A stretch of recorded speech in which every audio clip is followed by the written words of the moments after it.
Hello, I'm Haley Worst with Klamath Film, and you just watched Escaping a Communist Paradise, a documentary from the Southern Shorts category of this year's Klamath Independent Film Festival. Joining us now is the director of this film, Moriah Doepken. Moriah, thanks for joining us. Yeah, of course.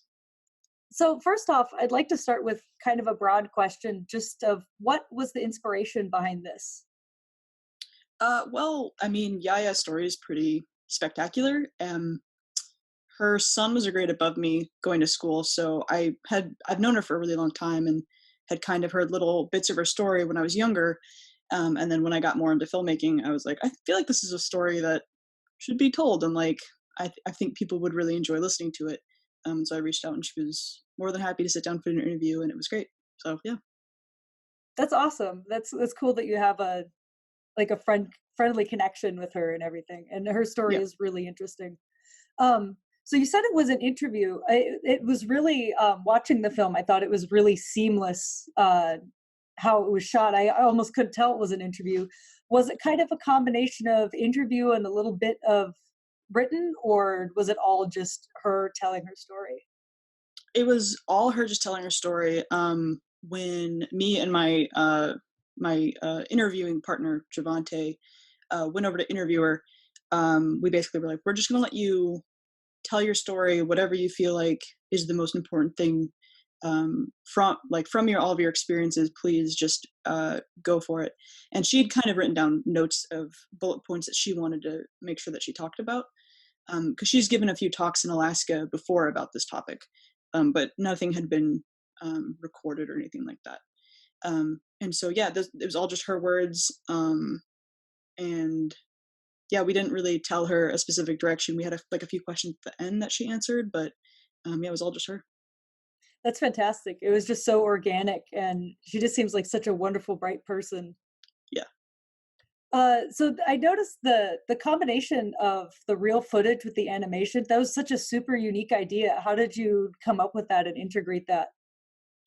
That was interesting because basically, as we were working on it, it was a lot of just Yaya talking, and we wanted to bring something that was a little bit more visually interesting to watch. And obviously, we didn't have pictures or videos of the story that she was telling. I just graduated from SOU in June, but I was taking, at the time that we were kind of editing, I was taking a documentary class, and so one of the things that we looked at was animation documentaries, and I was like, oh, that's pretty cool. I feel like that might work. And so I reached out to some of the animation students at SOU, an Amethyst who did the animation in this, responded really positively, and so she worked on that for a while, and I'm really happy with how it turned out. Yeah, it's such a great way to compensate for what you don't have footage of, and to kind of fill that space. And I thought it just really worked really well Yeah. together. It was wonderful. Do you have any behind the scenes stories from production that you want to tell? Um, all the B-roll of Prague, I actually shot, so that was really fun to go to Prague. Um, I studied abroad in England for a term, fall of 2018.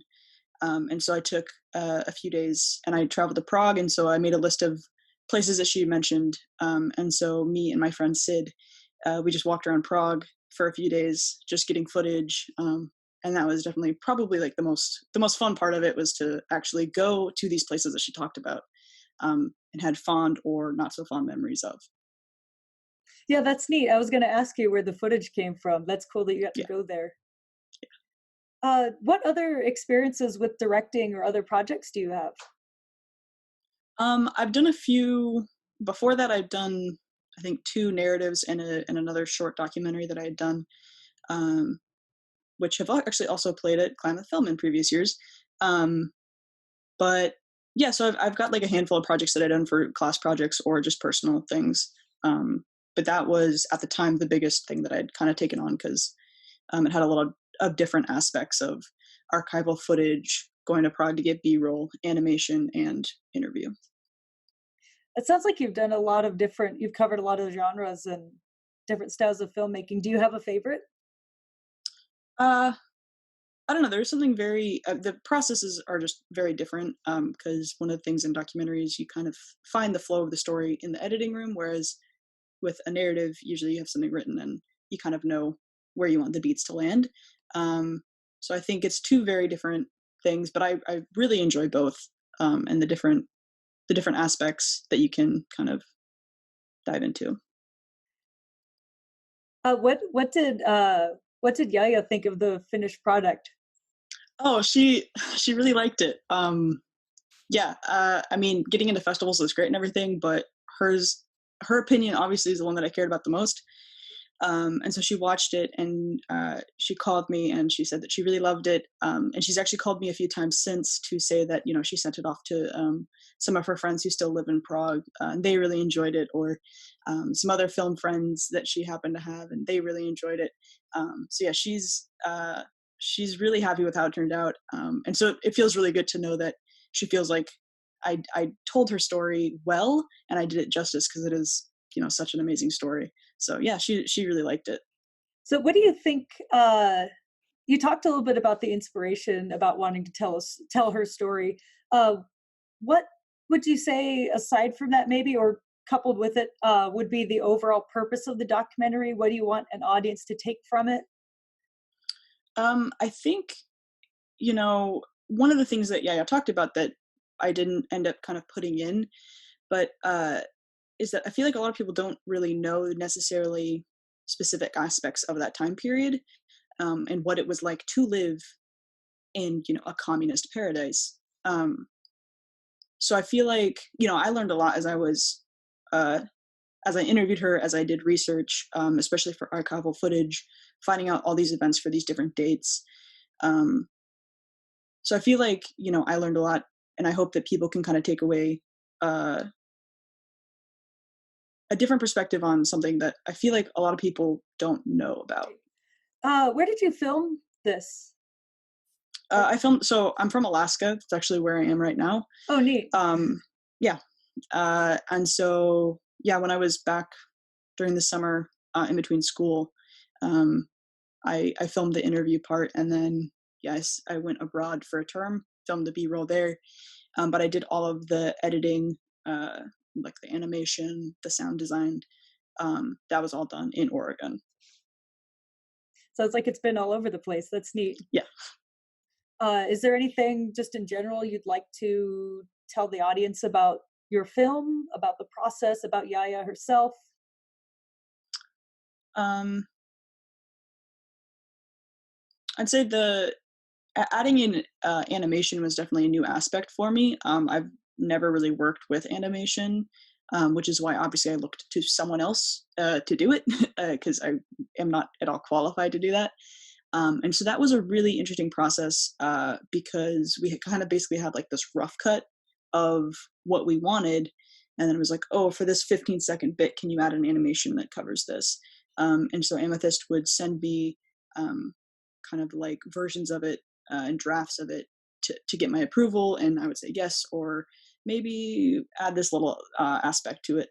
It was a pretty easy process. It just took a little while because we were students, and so we're doing school or working. It's obviously not our full time job, so it definitely took. It was a long process, but it was something that was really new to me. But it was a lot of fun to include this aspect that I'd never used before in any of my films.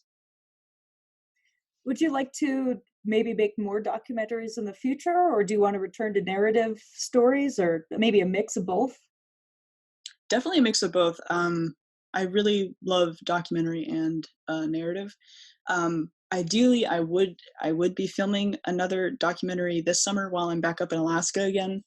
Um, but with COVID, unfortunately, that will not happen. Um, I actually had someone reach out to me and say like, "Oh, you told Yaya's story. I've got another story for you." And a lot of people have actually come forward to tell me like, "Oh, you did this short documentary on Yaya. Well, have you met so and so? They've got kind of a similar story," or things like that. And that's been really cool to kind of meet people and hear more stories that way. But yeah, unfortunately, not able to do any documentary right now. And I just finished up my senior thesis film for SOU, so that'll start I'm just making the final tweaks and then hopefully send it around to festivals. But I'm not really sure what my next project's going to be, but I definitely am open to the idea of both narrative and documentary. That's neat that this project has opened doors to doing other documentaries like it. You could almost turn that into a whole series of local small stories and those bits of history that you just don't get anywhere else. Yeah. Oh, what were you studying at SOU? I double majored in digital cinema and English. Nice. I So yeah, almost went to I feel it SOU. was a good school. The film program there is really great. I'm really glad I chose it. Um, Andrew Gay, Chris Lucas, Brandon Gibbons, they're all awesome. And yeah, it definitely helped me grow as a filmmaker there for sure. Yeah, we've had I think a lot of films this year and in past years from either current or former SOU students. So that's you guys seem to produce a lot of really neat stuff. Yeah. All right. So, do you have any final thoughts for the audience? Any parting words as we wrap this up? Hmm, I don't think so. I mean, I hope people enjoy it. I hope they learn a thing or two. Um, and hope this inspires them to maybe visit Prague or something like that. It's a beautiful city. I can't recommend visiting it enough. It was beautiful. But yeah, Awesome. Well, thank you so much. Escaping a Communist Paradise will be available to watch online all weekend, and it will also play at the Ross Ragland Theater on Sunday, September 20th at 12 p.m. at the 8th Annual Klamath Independent Film Festival.